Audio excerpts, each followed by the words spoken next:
Bom dia a todos e todas vocês. Sejam todos e todas bem-vindos, bem-vindas a mais um encontro da nossa Escola Bíblica Digital. Um domingo agradável aqui em Curitiba. E vamos nós aqui para a aterrissagem do nosso curso, né? Nós estamos na aula número 44 hoje. E caminhamos aí para mais 2 ou 3 aulas no máximo, nas quais eu pretendo já fazer uma análise temática da generosidade no Novo Testamento, aquilo que nós queremos estabelecer como o sumo do nosso curso. Também quero analisar ainda o texto de Hebreus 7, que marca a transição, ou que faz uma teologia da transição entre o Antigo e o Novo Testamento. E quero ainda fazer uma aula de considerações finais para a gente aplicar, verificar as possibilidades de aplicação do nosso tema à situação atual, real, aquela imediata, que gera, né, tantas das nossas perguntas, né? Então, com isso, eu acho que nós podemos finalizar esse longo curso, né, que vai chegar aí a quase 50 encontros. Daria para ter um certificado no final, mas a gente não tem esse tipo de formalidade, somos apenas um grupo de cristãos meditando juntos. Bem-vindos todos vocês, estou vendo aí uns rostinhos conhecidos, que bom que vocês aderiram ao nosso convite. A Irene está aqui ao meu lado, dialogando com vocês, podem apresentar suas perguntas, comentários, reflexões, dúvidas. Ela vai apresentando na medida do possível. Aquele ou aquela que não tiver sua participação apresentada, eu vejo depois, porque às vezes não dá tempo de ver todas ou responder todas ao longo da aula. Então é isso, pessoal. Estamos num tempo difícil. Sempre que eu começo essa aula, eu não posso deixar de lembrar que somos uma comunidade aí de tantas pessoas reunidas e outras que assistirão depois. Não podemos deixar de considerar o risco que todos nós estamos correndo nesse país violento, perigoso, em que ideologias, políticas, posicionamentos, projetos estão sendo descaradamente defendidos, né? E a nossa firmeza, a nossa decisão firme de seguir a Cristo vai ser testada cada vez mais.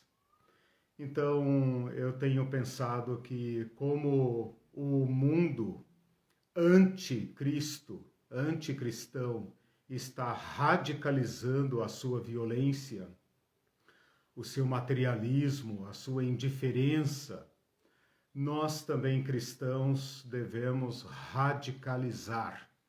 Radicalizar não no sentido pejorativo que se usa aí no vocabulário normal, mas radicalizar no sentido etimológico tinha que ser, né? No sentido de nos aproximarmos da raiz, daquele que é a nossa santa raiz, aquele em quem fomos enxertados, como disse o apóstolo Paulo. Nós nos aproximarmos da fonte, da origem, né? E apesar de toda a nossa história da igreja, radicalizarmos o nosso seguir a Jesus. E esse tema, eu acho, esse tema que nós estamos estudando vem bem a calhar, né? Nós estamos radicalizando a nossa relação com bens a despeito ou apesar do que a igreja tem ensinado e praticado ao longo dos últimos séculos, né? Estamos fazendo uma visitação intelectual, teológica ao Novo Testamento para buscar na raiz, na fonte, aquilo que Jesus Cristo nos ensinou. E nós vamos precisar disso para esse tempo que transforma tudo em mercado, né? Nesse fim de semana foi muito falado a carne mais barata do mercado, né? Que expressão crua, chocante para todos nós, né? E infelizmente verdadeira. Então é isso que nós temos diante de nós, um mundo que objetifica, ou coisifica, ou precifica tudo, né? Pessoas e dá a elas um devido valor, né? Então é neste mundo que nós estamos falando e lembrando o chamado de Jesus Cristo à generosidade. Não é pouca coisa, né? Mas como nós dissemos 2 aulas atrás, aquilo que é impossível a nós é possível para Deus. Ele pode corrigir nossos corações em relação às coisas e em relação a pessoas. Eu não pude deixar de lembrar nesse fim de semana que Jesus fala que uma vida vale mais que o mundo inteiro, né? Qual sistema econômico consegue fazer consegue fazer frente a uma visão dessa, né? Que vai buscar a última ovelha, né? Arriscando tudo por uma única pessoa, né? Então é de fato uma proposta revolucionária. Bom, feita essa introdução, vamos então para a nossa temática de hoje, para a nossa aula de hoje. Eu quero convidá-los a um texto, a uma parábola exclusiva de Lucas. Quando eu digo exclusiva de Lucas, eu estou querendo dizer somente Lucas registra. E isso dá um valor muito especial a essa parábola. Lucas, dentro do seu arranjo redacional, registra esta parábola. Ela está no capítulo 12 de Lucas, tá? Então, Lucas capítulo 12, versículos 13 a 21. 13 a 21. É um texto em que nós vamos estudar, nós vamos ter a oportunidade de refletir sobre a antítese da generosidade. Então, essa é uma aula preparatória para a próxima, em que eu quero tematizar a generosidade. E essa aula de hoje vai fazer, então, o contraponto temático. Ou seja, o tema desta parábola é o perigo da avareza. A avareza é a palavra, digamos, das Escrituras, do Evangelho, para se referir a acumulação, avareza, acumulação, né? É um texto exclusivo de Lucas, é uma parábola e o tema então é a antítese da generosidade à avareza. Antes de falar da parábola em si, eu quero apresentar aqui rapidamente como é que nós interpretamos parábolas. Não me lembro se nós estudamos alguma parábola recentemente, mas se não estudamos parábola, estudamos alguma figura resumidinha de linguagem. Uma parábola é uma pequena história que não tem a obrigação de ser verdadeira, ou seja, não é um fato jornalístico. Não é, nós vamos falar de um homem rico, né? Algumas Bíblias vão chamar de o rico insensato, o rico louco, como diz aqui. Mas esse homem, ele não tem que ter existido. Seus depósitos não têm que ter tido um endereço e CEP, né? Onde a Amazon iria entregar um certo equipamento, etc. Não. Ele não tem esta obrigação. Ele pode ser apenas um tipo, né? Ele é um personagem criado, claro que ele pode ser inspirado em um personagem real, né? E pode até ter sido de fato uma pessoa real, mas não tem esta obrigação. Se esse personagem for completamente fictício, da imaginação de Jesus, isso não rouba nem afeta em absolutamente nada a parábola, ok? Por outro lado, ele é um tipo, ele representa uma realidade, né? E esta é o objetivo da parábola. A parábola, ela pode criar um tipo, né? Até exagerá-lo para representar uma realidade, de modo que qualquer pessoa que ouça a parábola faça esta relação de modo imediato. Então, uma parábola, ela não requer grandes explicações, né? Vocês devem se lembrar lá da parábola do semeador, parábola do joio e do trigo, em que Jesus dá uma breve explicação, né? A semente é isso, o solo é isso, o inimigo é isso. Pronto, feita essa relação, as pessoas conseguem então entender a parábola. Um outro detalhe importante, antes de eu entrar nesta leitura e explicação, é que a parábola não deve ser interpretada rigorosamente ponto a ponto, né? Para este tipo de interpretação, nós usaríamos outra figura de linguagem, nós usaríamos uma alegoria. Na alegoria, que é um tipo, né, semelhante à parábola, porém tecnicamente distinto, na alegoria você tem que interpretar todos os itens da parábola. Por exemplo, a parábola do semeador parece uma alegoria. Eu acho que ela poderia ser chamada de alegoria, embora a Bíblia chame tudo de parábola. Nesse caso aqui, se trata de uma parábola. Então, nós não precisamos nos deter, não precisamos dar muita atenção a todos os detalhes, né? Por exemplo, o que significam os celeiros, o que significa come, o que significa isso, o que significa o campo que produziu muito. Nós não precisamos. Nós podemos ouvir essa historieta, né? E no final entender a sua moral. Vocês vão ver que aqui no final desta parábola ele vai dizer: assim é tal, tal, tal. Então, a história tem apenas o objetivo de ilustrar a conclusão moral que Jesus quer dar a esta parábola. Então, com essas duas explicações, né, eu entro então agora na leitura. O texto é o seguinte: ele tem um contexto histórico, né? Então essa parábola ela é provocada por uma interpelação, por um diálogo real. Então diz aqui Lucas no versículo 13 que Jesus estava discursando para o povo e um homem no meio da multidão, né? No meio da multidão falou: mestre, ordena a meu irmão que reparta comigo a herança.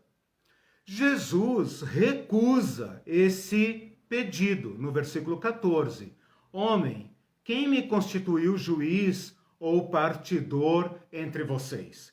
Então o homem apresenta ali uma demanda, isso era comum, né? Trazer uma demanda para um mestre, para um perito da lei, para um homem piedoso, arbitrar um conflito civil, né? Um conflito de herança, direito civil, né? Jesus recusa.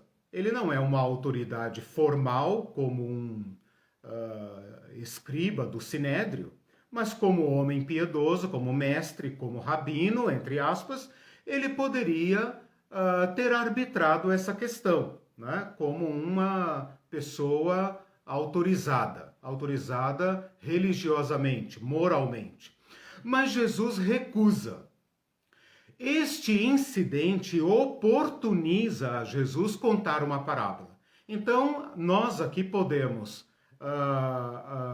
dispensar este motivo, né, o motivo aqui não vem ao caso, não nos interessa, nós queremos apenas a parábola. A parábola começa com uma advertência, tá? Então eu vou colocar assim, para passar do diálogo do homem, do pedido do homem em favor da herança, para a parábola, Jesus dá o tema da parábola. E o tema é o seguinte: tenham cuidado e guardem-se de toda e qualquer avareza, porque a vida de um homem não consiste na abundância dos bens que ele possui. Essa é a advertência. E lhes proferiu ainda uma parábola. Então a parábola tem a ver com o pedido do homem e tem a ver com esta advertência. E a parábola é a seguinte: o campo de um homem rico produziu com abundância. Está no versículo 16, tá? A partir do versículo 16. O campo de um homem rico produziu com abundância. E arrazoava consigo mesmo, dizendo: que farei eu? Que farei? Pois não tenho onde recolher os meus frutos. E disse: farei isto, destruirei os meus celeiros, reconstruí-los-ei maiores, e aí recolherei todo o meu produto e todos os meus bens. Então direi à minha alma: tens em depósito muitos bens para muitos anos. Descansa, come, bebe e regozija-te. Mas Deus lhe disse: louco, esta noite te pedirão a tua alma, e o que tens preparado, para quem será? E então ele conclui, né? Isto é o que ele quer demonstrar, no versículo 21, ele conclui: assim é o que entesoura para si mesmo e não é rico para com Deus. Esta é a parábola, ok? Eu queria destacar aqui, antes de fazer a interpretação, a análise do texto, eu queria destacar a solidão deste homem e os sujeitos e os verbos e os pronomes possessivos, né? Eu fiz uma reconstrução do texto, eu vou lidar apenas com o texto como está em português, né? Não vou recorrer ao original, porque não é necessário, mas eu fiz uma reconstrução do texto, inserindo no texto, os pronomes que faltam, que estão, como é que fala? Elípticos, subentendidos, né? Sujeito oculto, né? Então ficaria assim: arrazoava consigo mesmo, né? Dizendo: que farei eu? Esse eu aí é o que estou colocando, porque o verbo é que farei. Farei eu, farás tu, né? Que farei eu? Pois eu não tenho onde recolher os meus frutos. Os meus estão no texto. Então prestem atenção no sujeito pessoal e no sujeito possessivo, né? Que farei eu? Pois eu não tenho onde recolher os meus frutos. E disse: farei eu isso. Eu destruirei os meus celeiros. Eu os reconstruirei maiores. E aí eu recolherei todo o meu produto e todos os meus bens. Então eu direi à minha alma. E agora ele fala consigo mesmo na segunda pessoa, né? Então ele fala: tens em depósito muitos bens, mas na verdade ele está dizendo: eu tenho em depósito muitos bens. Então, embora o texto mude para tu, né? Esse tu a quem ele se refere é hipotético. Esse tu sou eu mesmo, é ele mesmo. Então eu vou converter esta fala também no eu, para ser justo com o texto, né? Eu tenho em depósito muitos bens para muitos anos. Por isso eu descansarei, eu comerei, eu beberei, eu me regozijarei. Mas então Deus lhe disse: louco, esta noite te pedirão a tua alma, e o que tens preparado, para quem será? Então, esse é um cara, esse homem rico, ele ele é tão tipificado, ele leva ao extremo a posição egoística da acumulação, da avareza, da presunção, que a gente pode ter a intenção ou a tentação de falar assim, pô, mas esse cara é louco mesmo, é burro mesmo, certo? E aí todos nós estamos nos chamando de loucos e burros mesmos, né? E burros mesmo. Por quê? Porque ele é um tipo criado para nos representar, né? Então todos nós estamos implicados aqui nele.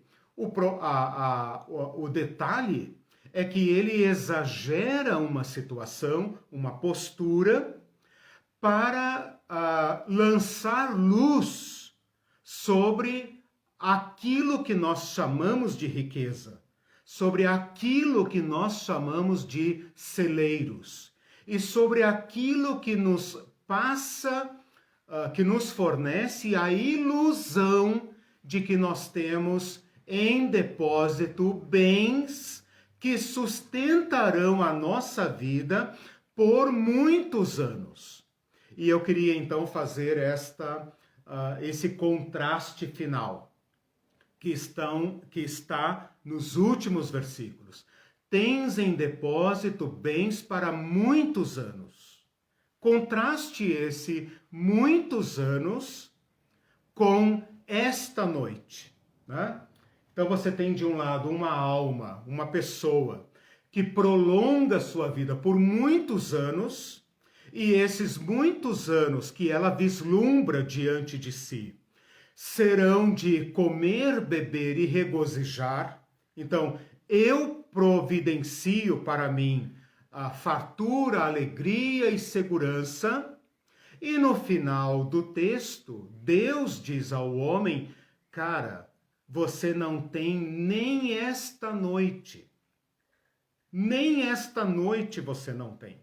E tudo aquilo que você providenciou para si, sabe lá para quem ficará, né? Porque o texto coloca esse homem numa solidão tal que ele não inclui no diálogo sequer sua família e seus herdeiros, né? Ele fala tudo na primeira pessoa do singular, eu, minha, meu, de modo que até o seu comer e beber é solitário, até o seu regozijo é solitário, é de si para si, ele dirá para a sua alma, porque não tem mais ninguém a quem dizer. Vamos nos regozijar. Ele diz para si mesmo, regozija-te, porque você tem segurança.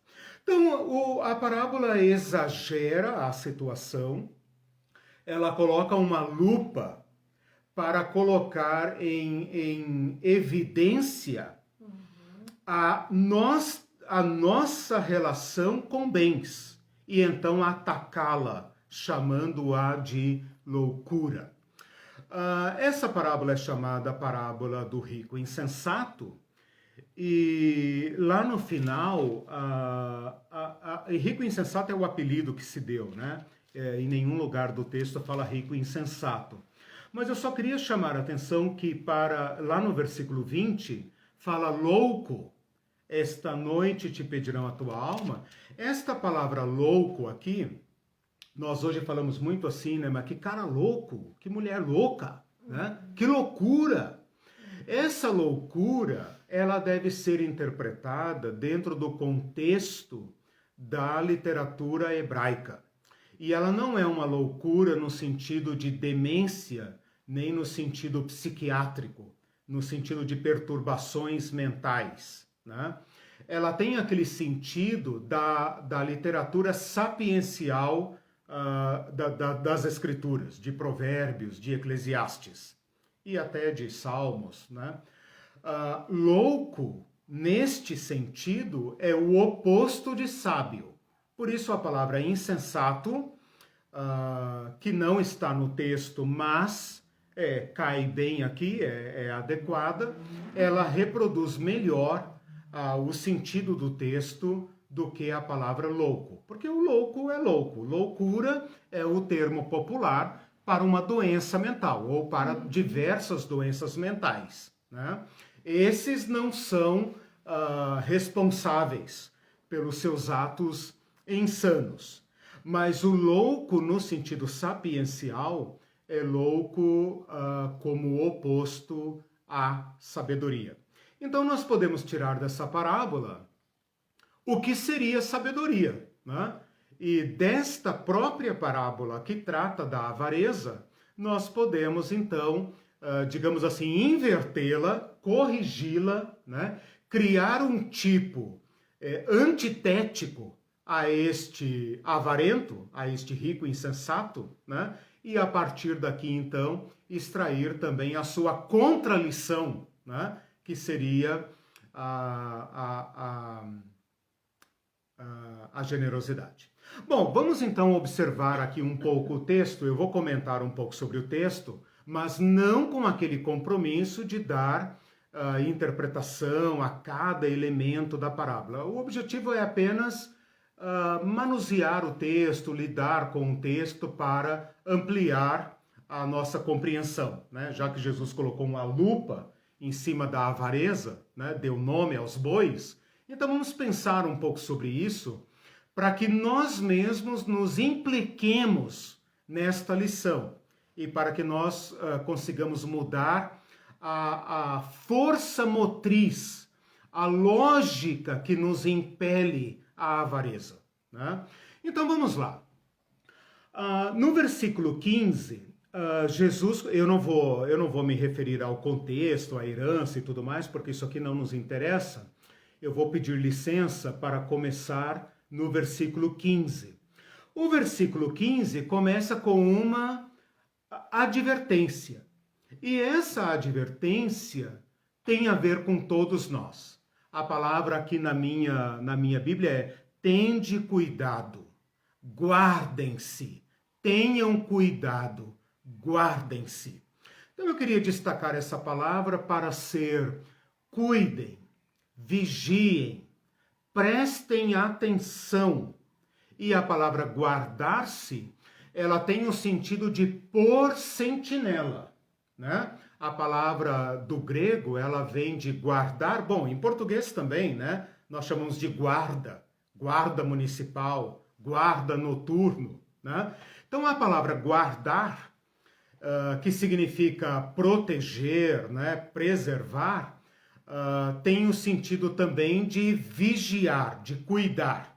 Eu não posso deixar de me lembrar agora do nosso filho quando era bem pequenininho, né? Bem pequenininho, fazendo Papai do Céu, né?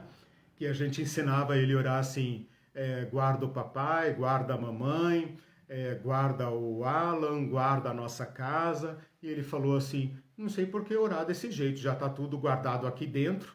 Quer dizer, ele brincou com as duas acepções do verbo, né? A gente estava ensinando ele a orar no sentido de proteger. E ele estava entendendo no sentido que a gente falava: guarda os brinquedos. Guardar os brinquedos era colocar os brinquedos dentro da caixa, né? Então, se nós já estamos guardados aqui dentro, por que tem que orar para Deus guardar, né? Então, curiosamente, ele estava lidando com duas acepções da palavra, e no grego é a mesma coisa. Veja, o que eu quero chamar a atenção aqui é o seguinte: se Jesus está nos mandando, nos advertindo para cuidar, para colocar guardas na nossa relação com os bens, significa dizer que a avareza é um perigo permanente, que todos nós somos seduzidos pela avareza. Se não fosse assim, a advertência de Jesus perde o objeto, perde o sentido, ok? E aí ele fala então por quê? Contra o que devemos nos guardar? Toda e qualquer avareza. Eu pensei um pouquinho sobre a palavra avareza no Novo Testamento, no Evangelho e nas cartas de Paulo. E eu queria colocar aqui para vocês o que significa a avareza no nosso no Novo Testamento, no nosso contexto. Então, olha só, Em Marcos, depois eu não vou citar as referências para não gastar tempo, mas depois vocês leiam lá na lição que vai para o site, né? Em Marcos, Jesus fala assim, ele relaciona, isso que eu quero chamar a atenção. A palavra avareza está relacionada com outros vícios que para nós cristãos são repulsivos, são pecados claros. Então, se Jesus relaciona a avareza nesse mesmo rol, nesse mesmo catálogo de pecados, isso nos diz alguma coisa. Ele fala assim, avarentos, roubadores, idólatras. Olha, nós cristãos temos uma lei, nós não podemos roubar. Também não podemos idolatrar. Mas Jesus categorizou ou classificou a avareza junto com a ladroagem e com a idolatria, né? Depois, Paulo vai fazer a mesma coisa. Ele vai dizer injustiça, malícia, avareza e maldade.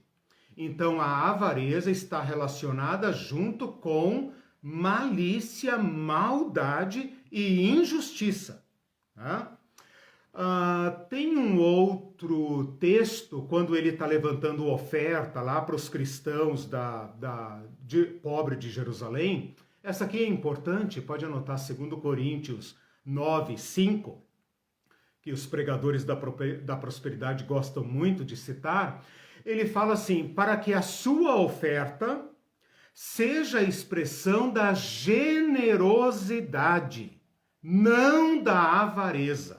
Então aqui tem uma antítese muito clara, né? Para que a sua oferta, quer dizer, a sua disponibilidade, a sua entrega de bens, seja movida por generosidade e não por avareza. Então, opôs, né, a avareza ou a generosidade. Esse vai ser o tema dessa aula de hoje e da próxima. Como opera o mecanismo da avareza? Como a avareza nos prende?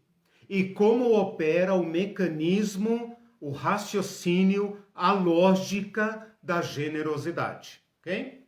Aqui passa longe a matéria do dízimo.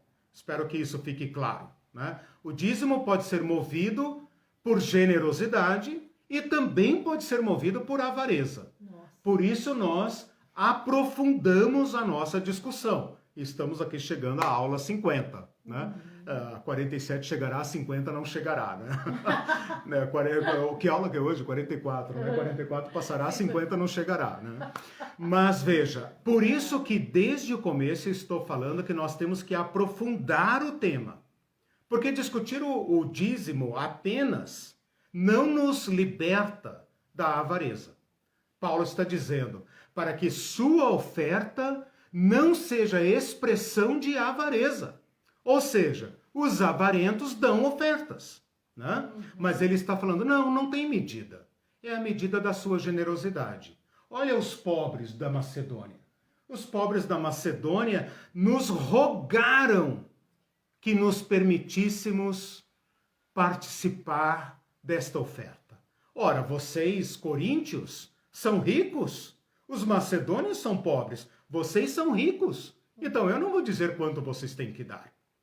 Mas eu espero que a oferta de vocês seja a expressão de generosidade e não de avareza. E todo mundo que trabalha em escritório de igreja, comissões, dizem sempre, já ouvi de várias pessoas, que os pobres doam mais. Os pobres doam mais. E Jesus também falou, né? Isso quando falou sim, da oferta da viúva, viúva pobre. Ela deu mais, exatamente. Ela deu expressão da sua generosidade absoluta, radical. E os fariseus davam expressão da sua avareza, porque com aquilo eles lucravam. Eles mantinham a sua reputação de homens piedosos, né? E por baixo dessa reputação eles podiam ser avarentos, roubadores, né? Infelizmente esse texto da viúva é citado por pregadores como exemplo para dar bastante. Exatamente. Eu acho que eu não vou tratar desse texto, mas eu queria propor uma chave de leitura para ele, que é a seguinte: aquela viúva estava ali como uma profeta. Porque uma viúva nunca deveria estar na fila dos ofertantes. A viúva deveria estar na outra fila, na fila dos que recebem. Porque como viúva, provavelmente idosa, ela não deveria estar ali tendo 2 moedinhas, que era todo o seu sustento. Então, entrar na fila daqueles homens ricos foi um ato que esbofeteou, né? Eu sempre digo o seguinte, aquela viúva com certeza foi sustentada por Deus. Com certeza foi. Mas ai do sacerdote que comeu as 2 moedinhas dela. Ai do sacerdote que comeu aquelas 2 moedinhas. Então, tem toda a razão, o texto está sendo usado de modo imoral, né? Bom, deixa eu continuar aqui as citações da palavra avareza. Em Efésios também fala, se entregam à dissolução e à avidez, para com avidez, para com avidez, essa palavra avidez, essa gana por fazer alguma coisa, na minha Bíblia está como avidez, mas no original é a mesma palavra avareza. Qual que é a referência? Não estou dando as referências para não gastar tempo. Okay. Em Efésios ainda, toda sorte de impureza e cobiça. Então, olha, junto com o que a avareza está, impureza e cobiça. Agora, essa daqui é importante para nós, Colossenses 3:5. Aliás, todas são importantes, mas esta eu quero destacar. Porque ele dá uma explicação muito evangélica do que é a avareza. Colossenses 3:5, ele fala assim, desejo maligno, deixa eu até ver lá, longe de vocês, né, que vocês não tenham, eu coloquei aqui apenas o resuminho, mas façam, pois, morrer, livrem-se, e aí as coisas que devem se livrar, prostituição, impureza, paixão lasciva, desejo maligno e avareza, vírgula, que é idolatria. Aqui ele dá uma definição evangélica da avareza.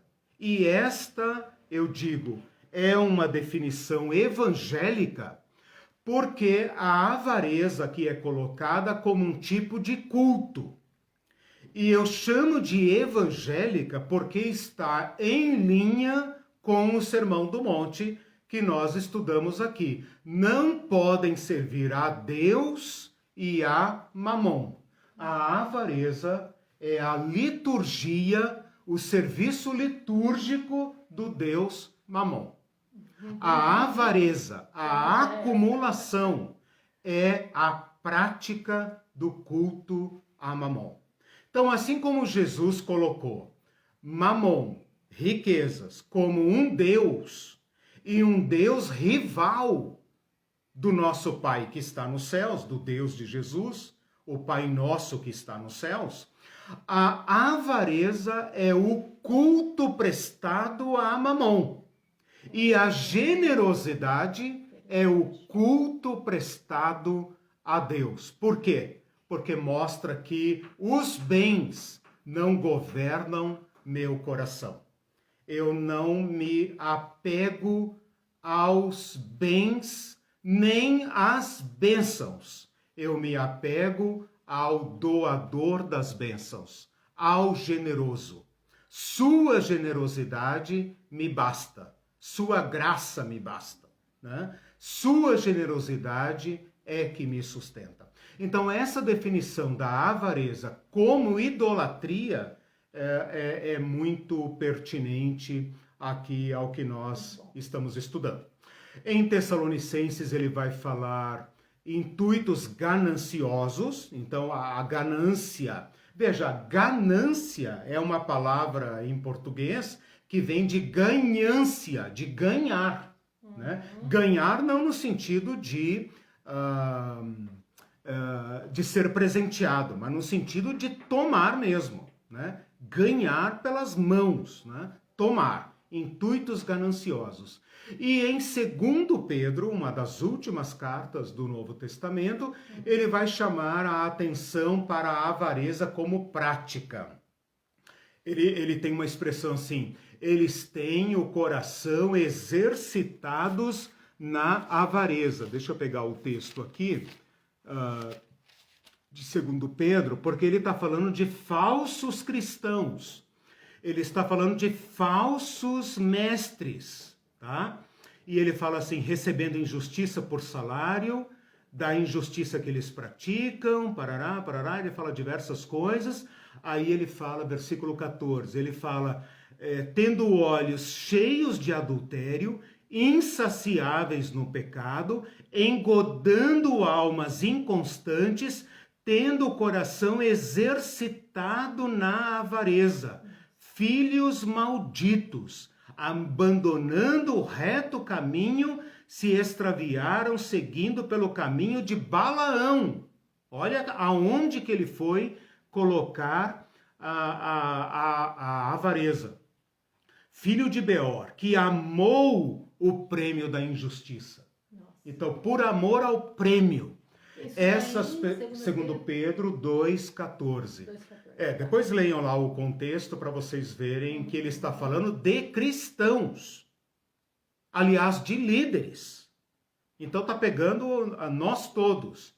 E ele fala de coração, até deveria ver aqui o original, coração exercitado na avareza. Ele está falando da avareza como uma prática, como um exercício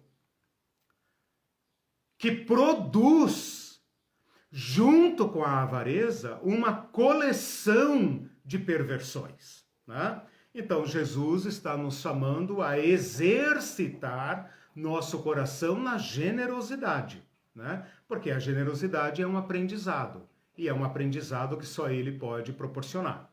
Bom, junto com essa pesquisa, eu fui também atrás da palavra avarento. A palavra avarento aparece, o sentido original dela é possuir muito, possuir além. Ou seja, acumular. E a palavra avarento aparece nas cartas de Paulo junto com roubadores e idólatras. Ele está insinuando, veja que a palavra idólatra apareceu de novo agora, né? Tinha aparecido antes como substantivo, agora aparece como adjetivo. Avareza, idolatria, avarento, idólatra, tá? E junto com roubadores, é a segunda vez que aparece junto com roubadores, querendo dizer que a avareza vai te colocar cara a cara com o ganho ilícito. Que aquele que ama o dinheiro, ama o ganho, coloca-se com o pé no laço, né? Que a acumulação para garantir os anos de prosperidade ou de sustentação, vai te, como é que eu poderia dizer? Vai te induzir a negócios desonestos, porque ela está sendo colocada junto com roubadores. Paulo vai dizer, nesse mesmo lugar, vocês devem se apartar daquele que, dizendo-se irmão, for avarento. Paulo está dizendo o seguinte, para esses irmãos da inclusão, né, e tal, que nós temos que abraçar todo mundo, ele está dizendo, apartem-se daqueles que se dizem irmãos e são avarentos. Ele fala, olha, eu não posso dizer para vocês se apartarem dos avarentos do mundo, porque teria que sair do mundo, e Jesus falou, não os tires do mundo, mas que os guardes do maligno. Agora, dentre nós, não. Dentre nós, não. Nós temos que ter uma cultura comunitária que torne a avareza e o avarento insuportável, né? Ele tem que se sentir constrangido no meio da comunidade, né? Que mais que ele fala aqui? Deixa eu ver. Ele fala também, nem ladrões, nem avarento, nem bêbado. Olha só, ladrão de novo. Olha a avareza junto com ladrão. E bêbado no sentido da desordem, dos apetites, né? Em Efésios ele fala avarento que é idólatra. Então a mesma fala de Colossenses, esse pode anotar, Efésios 5:5, a mesma fala de Colossenses em substantivo, aqui ele falou em adjetivo. Avarento, o avarento é um idólatra. Ele tem uma idolatria. Essa idolatria é o mamon. Esse mamon pode ser ele mesmo, como esse rico insensato, né? Que voltou-se para si completamente, um diálogo tão radical que até para conversa consigo mesmo. Interessante essa união de avareza com idolatria, né? Foi bem curioso. Exato. E depois a palavra avareza e avarento, ela vai aparecer no grego, como verbo. Acho que nós não temos um verbo, né, para avareza, avarizar, não temos um verbo derivado de avaro, né? Tem o substantivo, tem o adjetivo avaro. Mas no grego tem um verbo para isso e ele é traduzido na nossa Bíblia como explorar. Então, o avaro, ele tem esse sentido, no texto grego, ele tem esse sentido de agarrar, tomar e trazê-lo. Quanto eu puder pegar, trazendo para mim. Essa é a ideia. Bom, passamos agora então à máxima de Jesus. A vida de um homem não consiste na abundância dos bens que possui. Esta máxima é o tema da parábola. É isso que ele quer demonstrar, né? Então, esta é a máxima, o título, digamos, a máxima, melhor dizendo, a afirmação, né, que ele vai dizer: a vida de um homem não consiste na abundância dos bens que ele possui. Aí ele conta a parábola, demonstrando isso, e conclui lá no final: assim é todo aquele que entesoura para si e não é rico para com Deus. Então, a abundância de bens são aqueles entesourados para si. Quem promove a acumulação e a abundância de bens em excesso, só pode estar pensando em si, está entesourando para si. Ele vai mostrar que isto é uma loucura, por quê? Porque a vida, aquilo que me constitui sujeito de direito, aquilo que me faz ser o que eu sou, não consiste, não se fundamenta na quantidade de bens que eu tenho. Eu dei uma olhada nessa frase no original, porque eu fiquei encucado com esse verbo consistir. E esse verbo consistir, em português, uma etimologiazinha, né?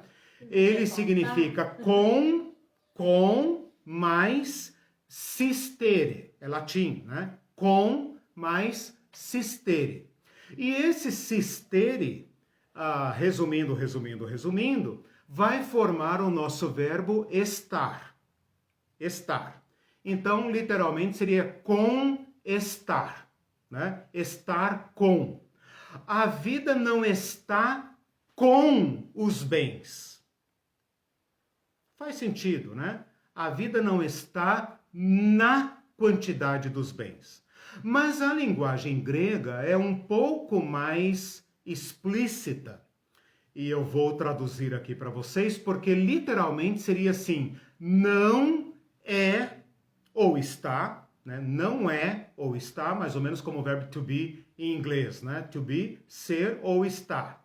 Então a gente poderia dizer não está ou não é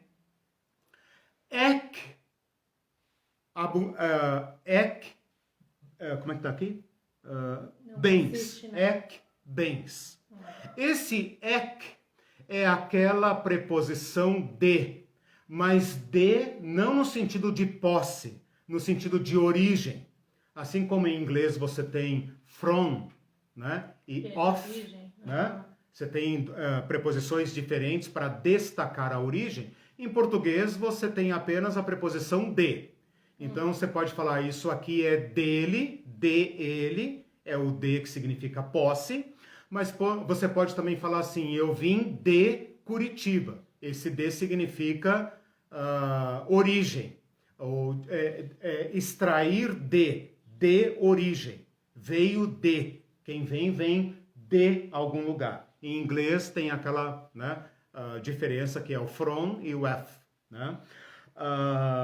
Aqui na linguagem original, esse consistir é vir de, é origem. Então, o que ele está dizendo aqui é o seguinte, a sua vida não deriva, não procede, não vem da quantidade de bens. O viver, a vida, não extrai a sua essência, sua subsistência da quantidade de bens.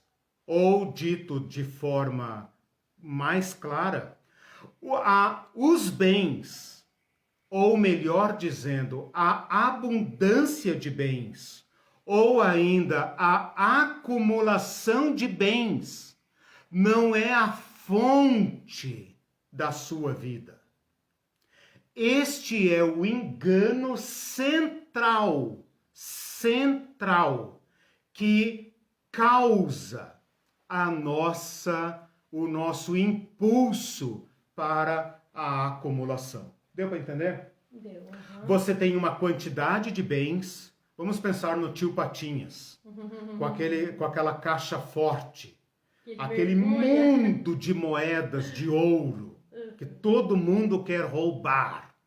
Toda historinha tem alguém querendo roubar, né? A maga patológica, os metralhas, todo mundo quer roubar. Pô, eu fui longe agora, né? Depois vocês expliquem aí para os mais jovens o que significa, né? Mas aquela quantidade de bens acumulada, né?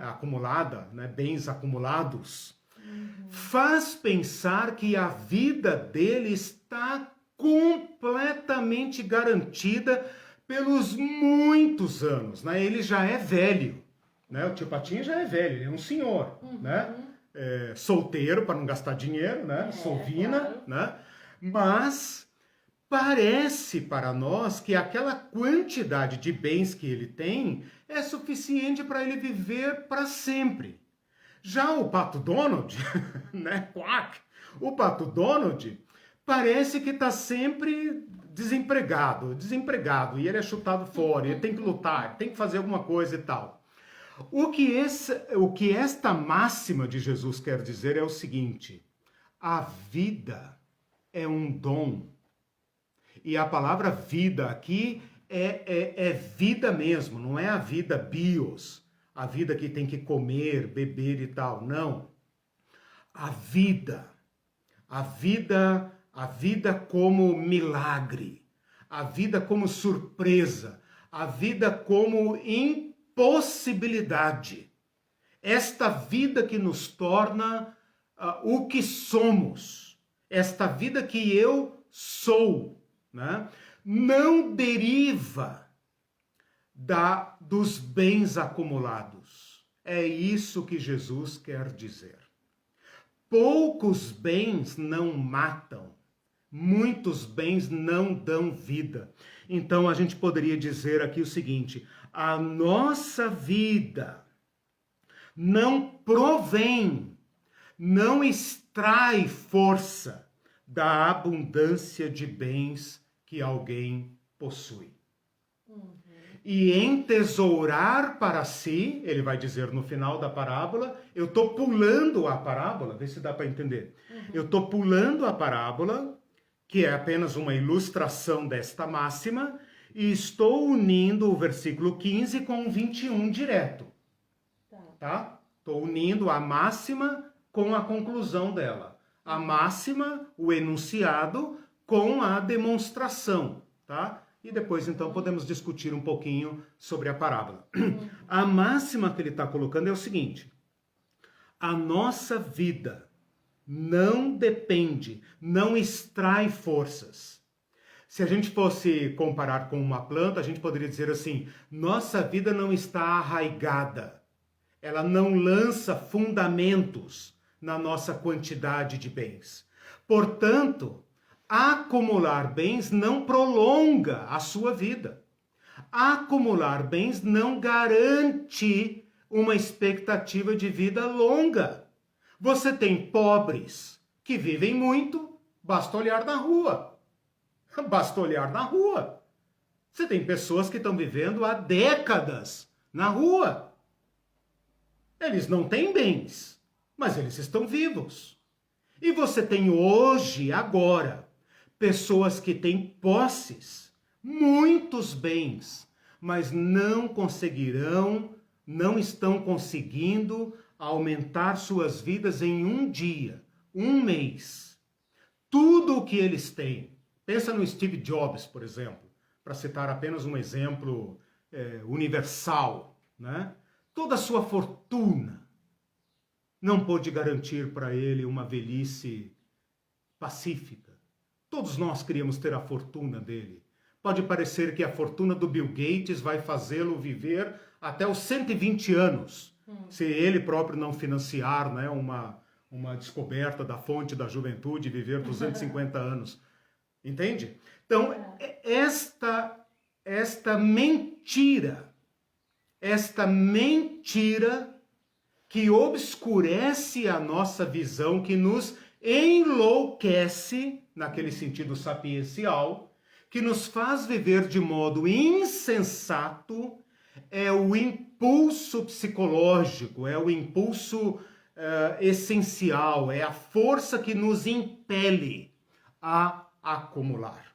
E esta parábola atinge, né? Ela é como um machado, para usar a linguagem de João Batista, ela é como um machado que corta na raiz esta nossa idolatria, este medo que temos de perder a própria vida. Esse homem não estava preocupado com seus celeiros, ele não estava preocupado em guardar sua produção, ele estava preocupado em proporcionar para sua alma muitos anos de vida regalada. É justo. É justo. Ele trabalhou para isso? Não diz, né? Porque aqui... veja, o mas texto... deve ter se esforçado, então a meritocracia. Não, foi bom você ter tocado nisso. Eu não vou entrar no mérito da origem da sua riqueza. Certo. O texto não diz isso. Porque alguém poderia dizer, mas ele foi um safado sem vergonha e tal. Tem mais que morrer mesmo. Mas eu não. Minha riqueza é limpa, né? Não tem... Né, nessas mãos nunca pegaram dinheiro sujo, né? O cara usa luva, né? Essas piadas de corrupção, né? Mas a questão aqui não é o caráter moral da riqueza. É a loucura de acumular. É aquela propulsão, aquele impulso psicológico que nos faz crer, baseado nesta mentira, que a acumulação de bens compra para nós uma vida longa e uma vida longa boa. A vida longa de come, beba e regala-te. Né? Descansa. Descansa. Não se preocupe com nada. São 4 verbos. Descansa, come, bebe e regala-te. Na sua solidão. Porque a riqueza tem esse caráter. Nem a família. Ele não menciona. Por isso que eu falei que ele é um tipo exagerado. Porque ele vai descansar, ele vai comer, beber e regalar-se, porque ele olha lá da janela dele, ele olha seus depósitos infindáveis. Ele não pensa em nenhuma catástrofe, não pensa em guerra, não pensa em prejuízo, não pensa em nada. Ele não pensa nem em vender, né? Ele não pensa. Ele não pensa em aumentar a produção, ele não pensa em nada. Ele apenas pensa em acumular e ele olha para aquilo e fala, cara, eu falando para mim mesmo, né, Eliseu, muito bem, cara. Você agora pode viver de renda. Olha o que né? você conseguiu. Olha o que você conseguiu. Né? Mas vem o elemento surpresa no final, né? Louco, esta noite você não tem. Teus bens acumulados não são capazes de comprar para você uma noite. Uhum. E o que você fez da sua vida? O que você... Para onde você correu? O que você fez da sua vida? Né? E então, não, não mostra sequer a resposta, porque não importa, né? Essa questão, então, Quando você puder, tem comentário. Tá, vou parar aqui. Agora nós temos que conversar um pouco sobre a parábola, né? A irracionalidade da acumulação, para então irmos caminhando para a conclusão da parábola, né? Ok, vamos conversar. O Mindu sugeriu, tema de hoje sugerido, a dialética da generosidade, tese, antítese e síntese. Nossa, maravilhoso, perfeito. E agora eu tenho que achar aqui os comentários anteriores. O Celso disse... Eu não sei se dá para fazer uma síntese, né? Pegando aí acho que é Hegel, né? Que trabalha com essa questão da... Ele colocou como é que é? Qual a primeira palavra? Antítese? Síntese. Nossa, agora preciso achar. Porque, na verdade, são antitéticos, né? Dialética da generosidade. Dialética. Tese, antítese e síntese. Eu só discordo aí da síntese, né? Porque a prática cristã nossa não é uma síntese entre generosidade e avareza, né? É uma antítese, né? Agora, a generosidade não é sinônimo de pobreza, mas a lógica da generosidade é outra. A lógica da generosidade, ela foi muito bem expressa. Talvez o ano que vem a gente fale alguma coisa sobre isso. Eu estou elaborando um tema para o próximo ano, desculpem. O Charles Wesley, o John Wesley, né, são dois irmãos, mas o John Wesley, ele fala o seguinte, é John Wesley, né? Eu confundo John e Charles Wesley, mas é John Wesley. O John Wesley, ele fala o seguinte, eu acho uma síntese maravilhosa, né? Porque ele fala o seguinte, ganhe o máximo que puder. Então, assim, ganhe dinheiro, né? Claro, pelos meios lícitos e tal, porque as nossas capacidades de ganhar são diferentes, né? Tem pessoas que não vão ganhar bons salários nunca. E tem outros que vão ganhar bons salários facilmente. O emprego dele nunca vai pagar mal para ele, em tese, né? Claro que tem carreiras que aparecem, desaparecem e tal, mas a nossa capacidade de ganhar é diferente. Então ele fala, ganhe o máximo que puder, economize o máximo que puder, ou seja, não viva à altura do teu salário bom, né? Então assim, se você ganha 50, viva com padrão abaixo. Viva com padrão abaixo. E doe o máximo que puder. É uma lógica da generosidade. Então, por isso que eu tenho dito desde o começo, a generosidade não está ligada a voto de pobreza. Está ligada a uma virtude de ganhar, sim, pelos meios lícitos, ganhar o melhor salário possível. Vender as coisas pelos seus preços justos. Porém, não aumentar os seus celeiros, né? Como diz uma frase aí da filosofia do Facebook, né? Aumente a sua mesa. Coloque mais pessoas para comer na sua mesa. Ou então pague a mesa de outras pessoas, para que outras pessoas possam comer, né? Então, ao invés de entrar num restaurante e falar, a conta ficou em 2.000, né? Quantas pessoas podem comer com 2.000 reais? Né? Especialmente se for feito em casa. Exatamente.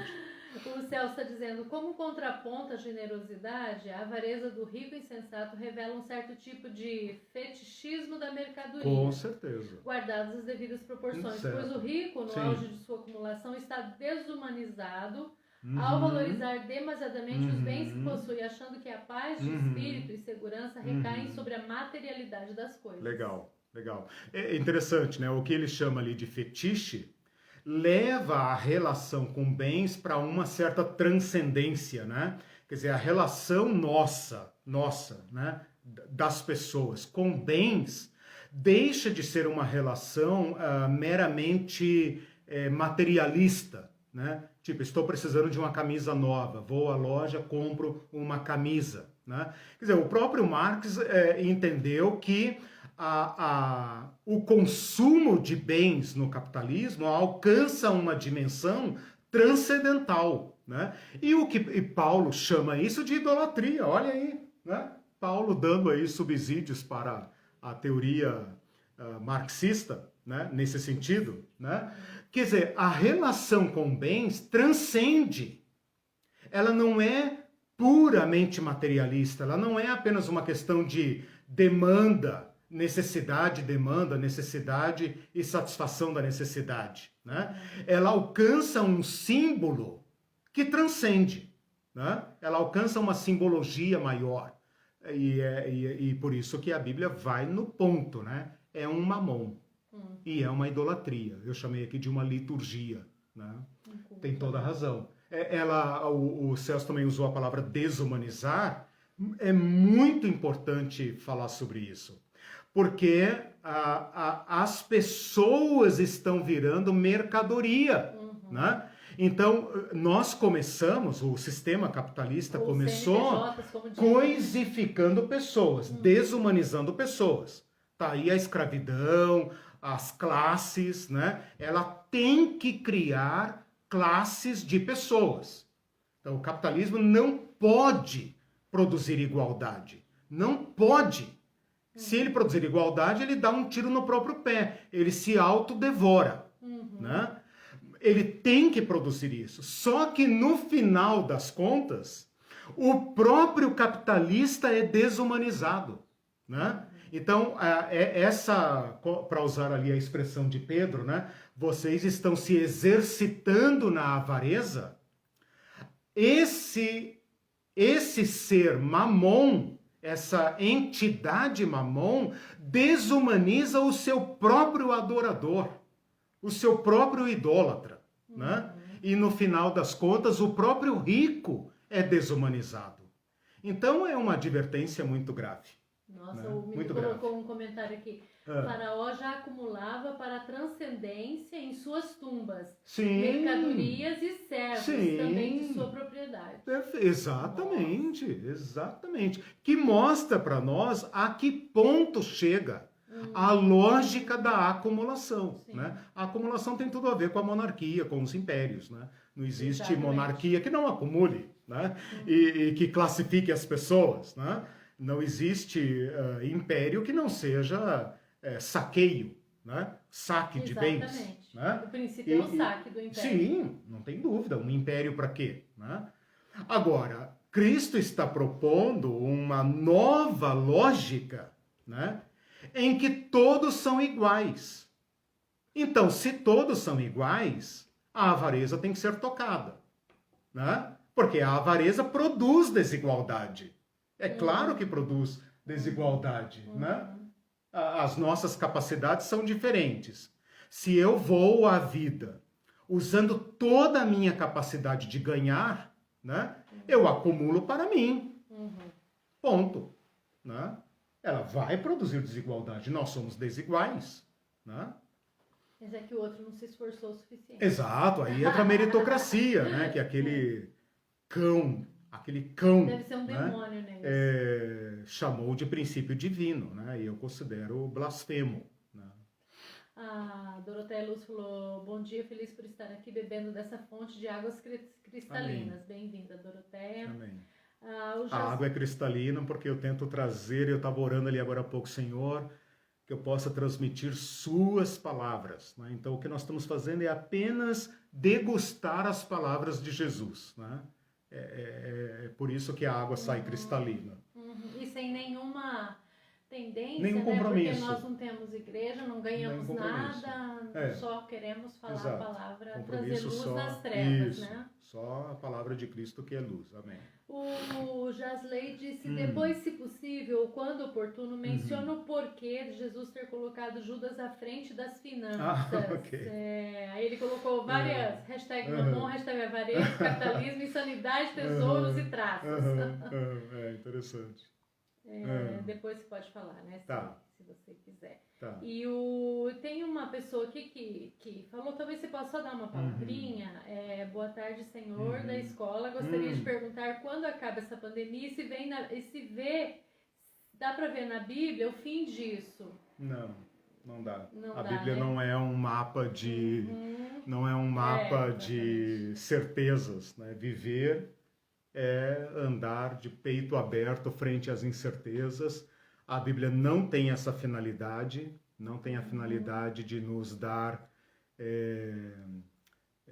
caminhos determinados. Por isso nós temos que acreditar na ciência, fazer as devidas, tomar as devidas precauções, né? Exato. E agora nós estamos num momento pandêmico complicadíssimo, então isolamento e acreditar na ciência, né? Faz tudo, seja responsável. Né? Fazer tudo que nós Bom, devemos. por falar em responsabilidade, essa parábola termina numa prestação de contas, né? Assim todo aquele que, louco, esta noite te pedirão a tua alma. E assim é todo aquele que entesoura para si não é rico para com Deus. Fala de uma vida responsável, né? Então, nós não temos um mapa de cartas marcadas. Nós temos um chamado a uma vida responsável, temos um compromisso com Cristo e acreditamos no projeto dele. Então, aconteça o que acontecer. Se essa pandemia acabar agora, se as vacinas serão plenamente eficazes, ou se essa pandemia vai se prolongar, ou se vier outra, nós cristãos encaramos o amanhã dizendo o seguinte: o projeto de Cristo dará certo. E fica aí o chamado para a gente cuidar da natureza, né? Sim. Isso é um resultado do mal cuidar da natureza. Seguir a Cristo, né? A responsabilidade é a que Cristo nos chama. A Toinha, né? Antônio Martins disse, sempre Toinha. Muito bem elaborado o conteúdo das aulas. Deus abençoe Eliseu Pereira pela excelência. Grato. E a Vera Siqueira fez um comentário bem interessante. Ela disse, a avareza claramente é pecado segundo a Bíblia, mas nossos líderes são avarentos e se comprazem no ajuntamento de bens roubados dos fiéis. Isso. Então fizeram uma nova interpretação, transformaram a generosidade em sinônimo de comunismo. Assim, não precisam ajudar ao próximo e podem se manter ricos. Exato. Porque daí eles defendem a meritocracia. E vergonhosamente formam novos avarentos. Isso eu achei bem interessante. Que com medo da palavra comunismo também não vivem a generosidade de Cristo em suas vidas. Certeza. Então fica perfeito, o ciclo se fecha. Porque você ensina aquilo e cria novos para ser como você, para ser acumulador como você. É a teologia da prosperidade. Eu quero falar sobre isso na próxima aula. Né? Exatamente. Super bem colocado. Vera tem um olhar crítico, profético, né, Vera e o Paulo, sobre essa questão, né, tem lidado com isso há bastante tempo. É isso mesmo. Nós não apenas desconsideramos essa palavra de Cristo, como nós a incorporamos na nossa teologia, né? E o avarento, aquele que acumula, volta a ser o símbolo do abençoado.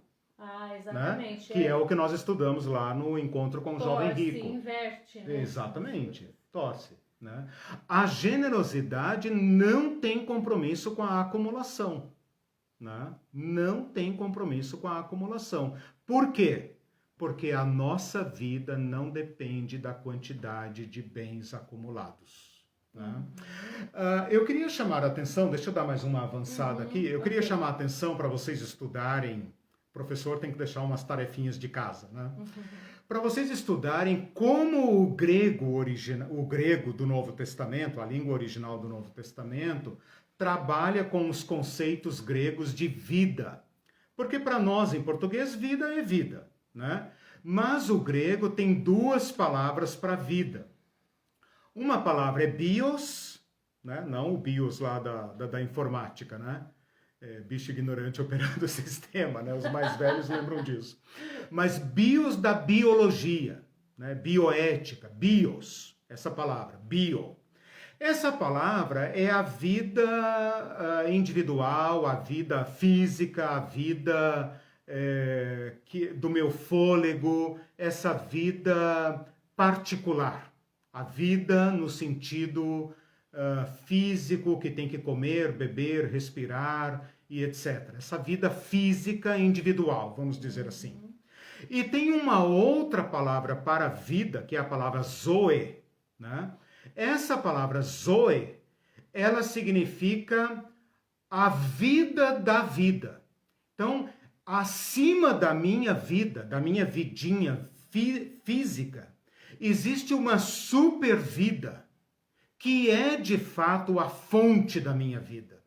Então eu não vivo apenas porque como, bebo, respiro, durmo e não tive nenhuma doença fatal. Não. Eu vivo porque a vida me foi dada. E para preservá-la, então, na sua expressão física, eu tenho que viver uma vida bios, né? Mas existe uma super vida. E essa super vida é usada quando se refere a Deus, por exemplo, né? Eu não quero ser muito categórico nisso, né? Mesmo porque Jesus deve ter falado tudo isso em aramaico, né?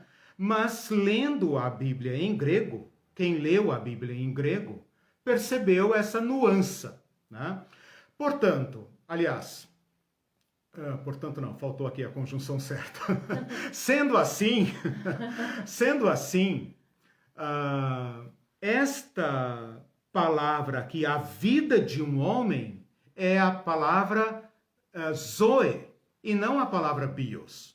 Por quê? Porque é claro que para comer, beber, garantir a vida, garantir o futuro, ele precisava de bens, né? Mas a falsidade aqui, a parte pseudo, falsa, a mentira, o fundamento falso aqui é pensar que esta vida é garantida pela acumulação de bens. Esta mentira entrou na nossa psique humana, porque nós temos medo de não ser. Nós temos medo da morte. Nós passamos a enfrentar o medo da morte tão logo nos entendemos como gente. A vida corre risco. A vida não está garantida. E então a gente começa a nossa corrida pela vida, a nossa corrida pela morte. Ela é uma corrida impulsionada pelo medo. Um medo essencial, um medo primário, que é o medo de morrer, o medo de não ser, o medo de que a vida me escape e eu não possa garanti-la. Este medo faz parte também do impulso para acumular. E como não há limites para o acumular, porque mesmo que eu esteja bilionário, minha vida ainda corre risco, vai aparecer aí uma desgraçada de uma pandemia como essa, né? E vai botar tudo a perder os meus planos, né? E sempre haverá riscos, então eu tenho que continuar acumulando, né? E tomara que o vírus mate apenas os miseráveis, né? Pensam lá os avarentos, né? As vítimas passam a ser vítimas desta idolatria, né? Eles têm que morrer. Ora, todo mundo vai morrer um dia. Se a morte vai chegar, se a morte vai chegar mais perto para você, mais rápido para você, que está aí na base da pirâmide, está lá no andar, né, do poço, né? tá lá no 50º, etc. Todos vão morrer um dia. Paciência. E o pessoal repete isso, né?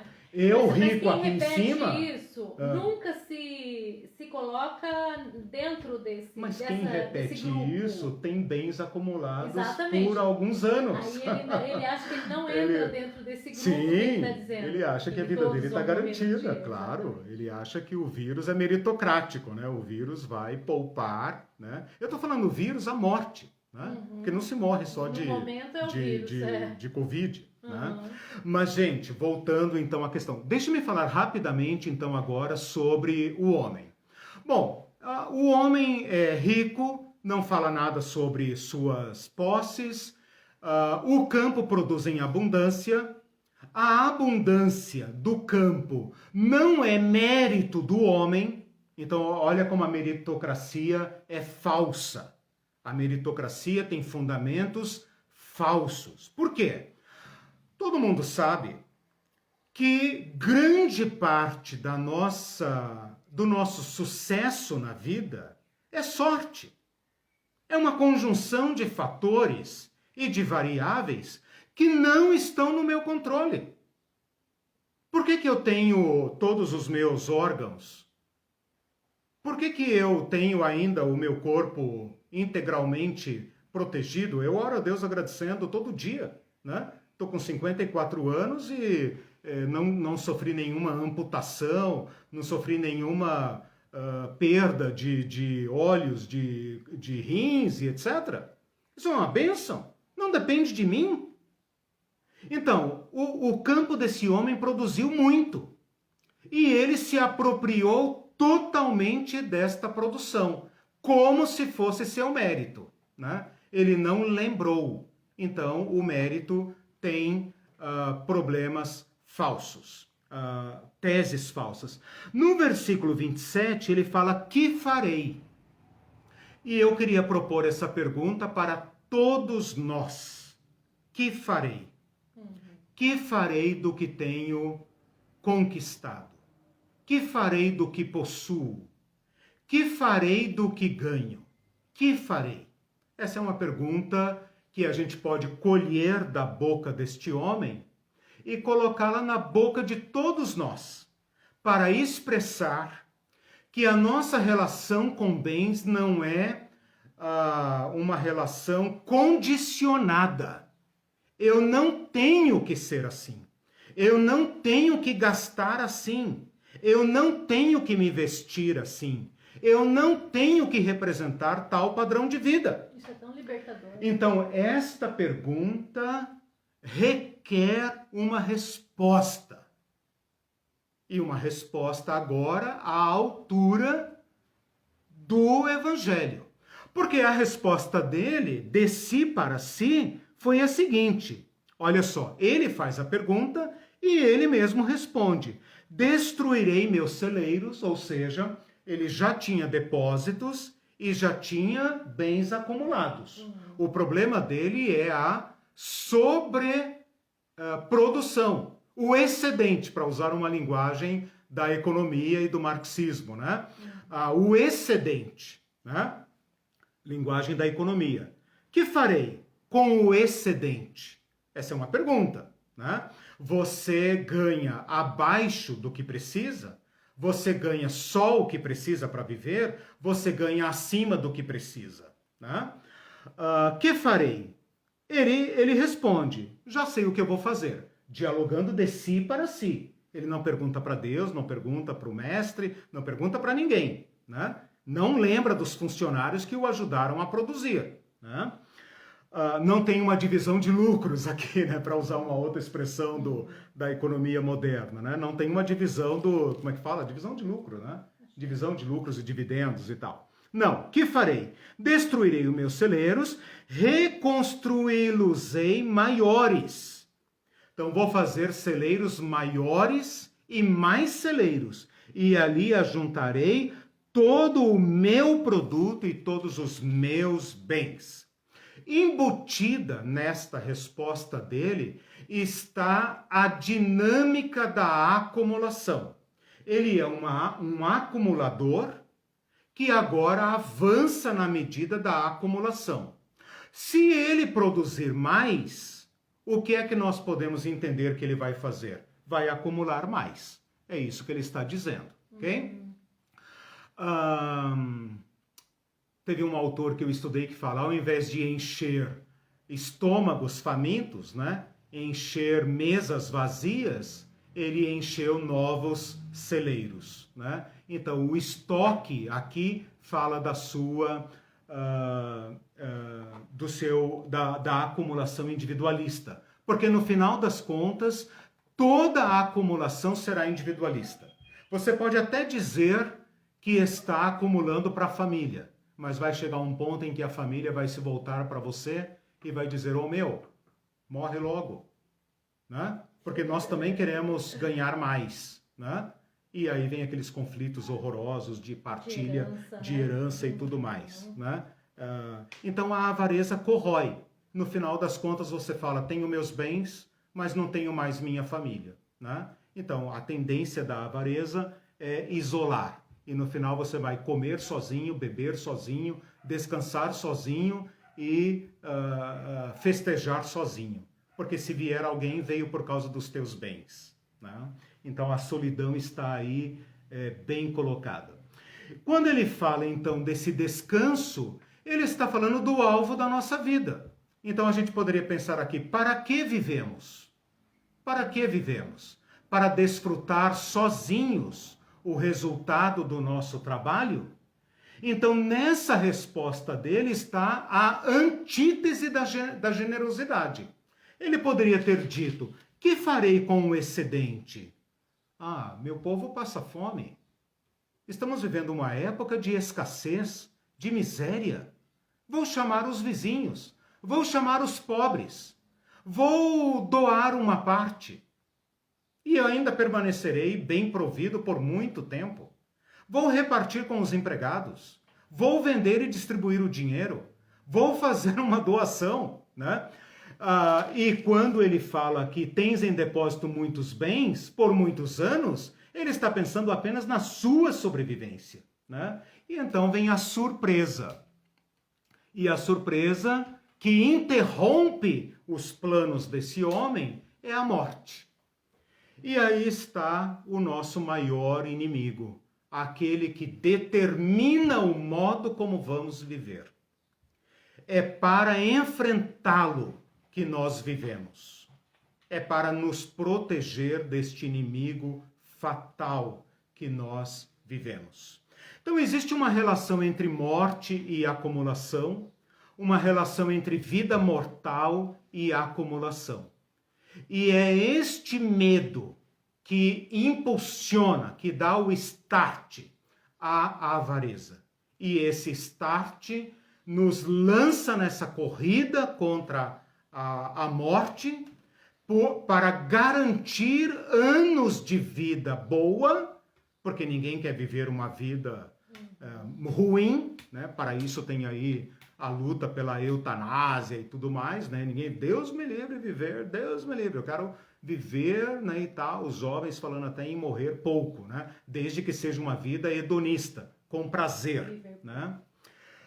E esta lógica é chamada então de louca no sentido de ser contrária à sabedoria.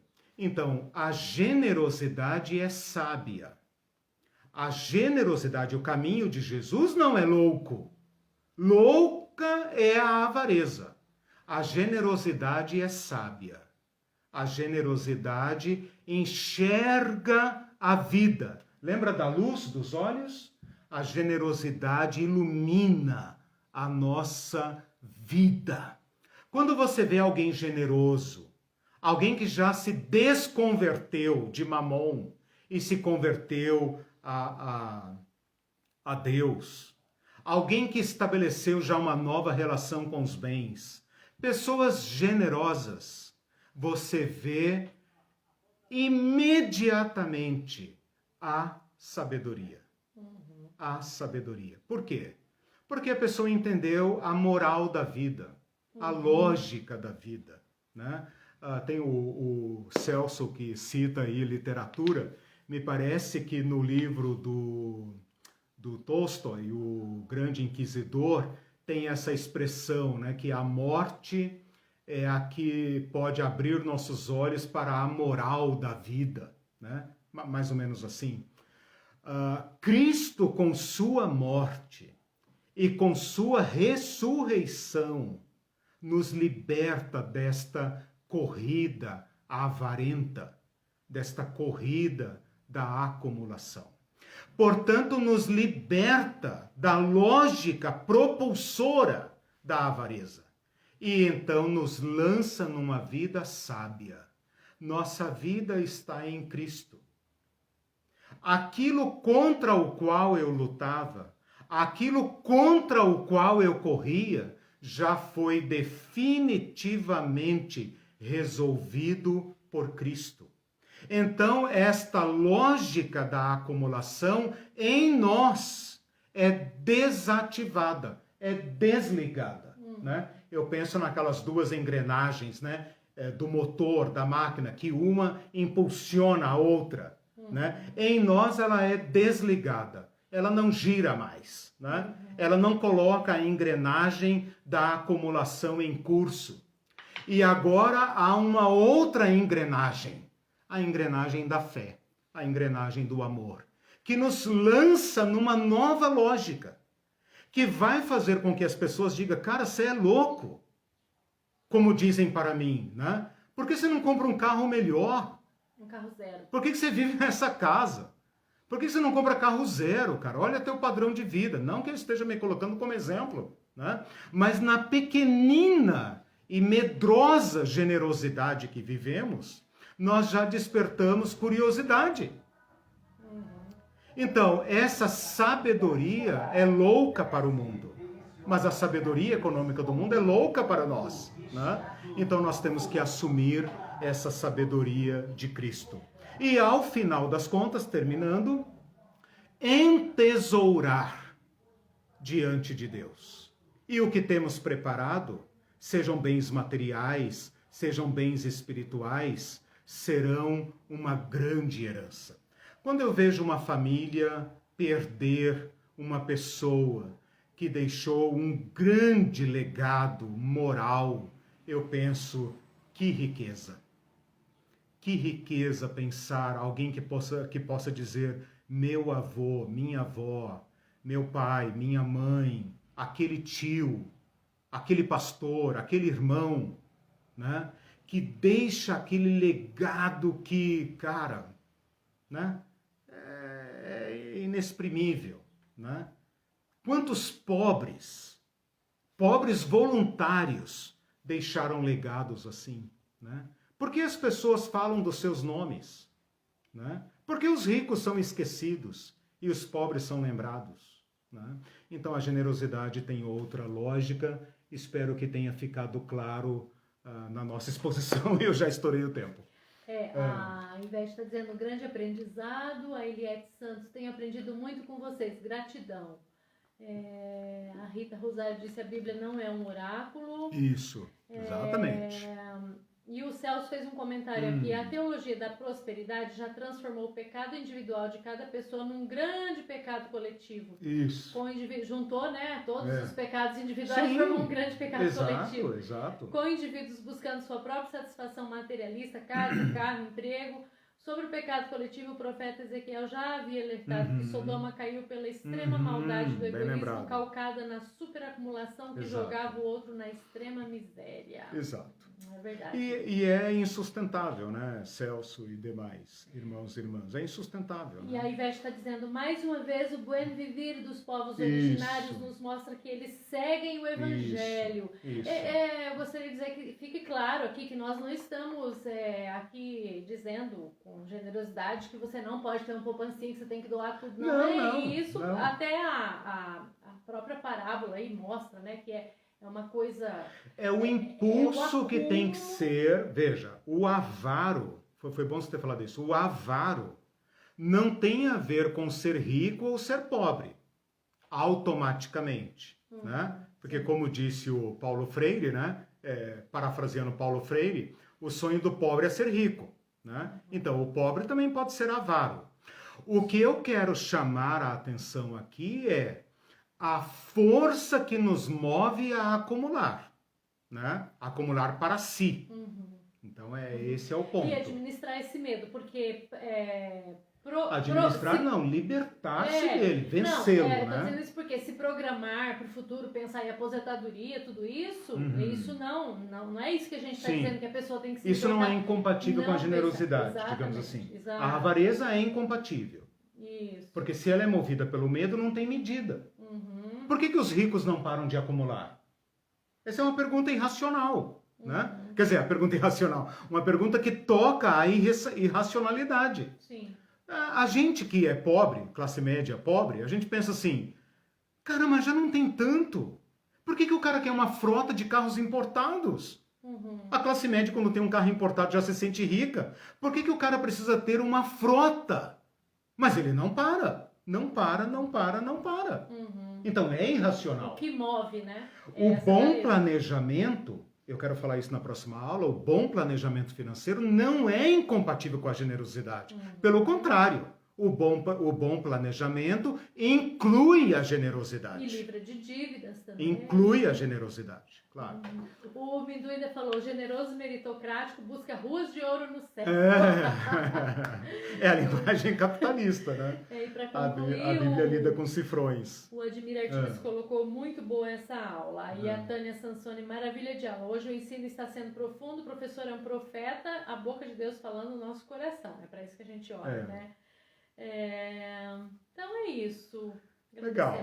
A presença de todos. Legal, meus irmãos. Então é isso. Hoje eu quis tratar da avareza.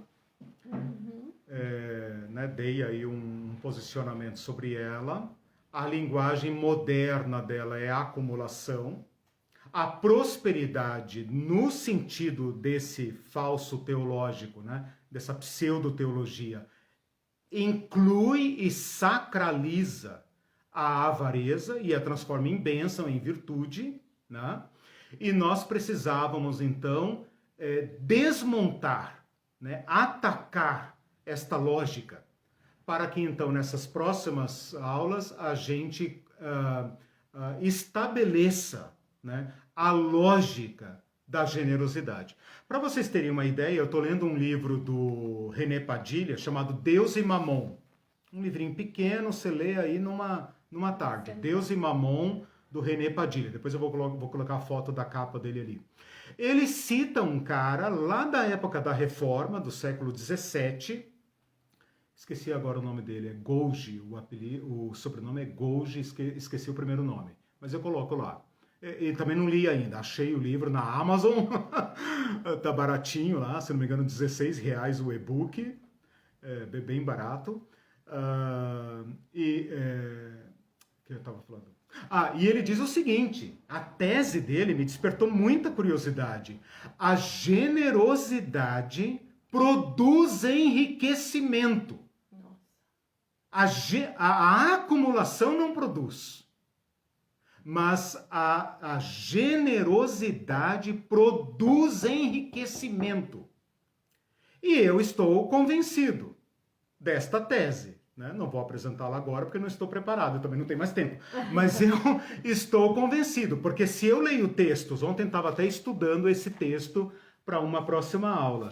Em Lucas 12, eu acho, logo aqui na sequência... na sequência da aula passada, do Sermão do Vale, né? Ele fala assim, dai e dar-se-vos-á. Ora, dar não é pagar. Dar não é meritório, não é meritocrático. Dar é doar, perder-se. Ele fala, quem doa também recebe. E o que você recebe é uma boa medida, calcada, sacudida e derramando. Generosamente será dada a você. Porque com a medida que você tiver medido, você também será medido. Então, olha que interessante. Quem quiser viver de modo avaro, só terá aquilo que a sua mão agarrar. Mas, contra esta nossa lógica capitalista, eu nunca entendi esse texto. Ele está dizendo o seguinte, se eu der a fundo perdido, eu também vou receber assim. Ele fala ali anteriormente, empreste sem cobrar a dívida. Meu Deus! Então, tem uma lógica aqui que nós temos que explorar, né? Bom, deixei aí o gostinho para a próxima aula, né? Mas parece que a generosidade não produz pobreza, produz enriquecimento. A Maria Aparecida Lopes está dizendo novo olhar profundo, uma outra lógica. Obrigada por esse despertamento. Exatamente, outra lógica. O texto de hoje, vocês falaram muito sobre isso, né? A palavra e tal. O texto de hoje teve o objetivo de lançar luz nesta dinâmica, né? E na próxima aula, então, fechar essa antítese. Tchau, boa semana. Beijo, Deus abençoe, muita generosidade, muita prosperidade para todos. E cuidem-se na pandemia. Amém.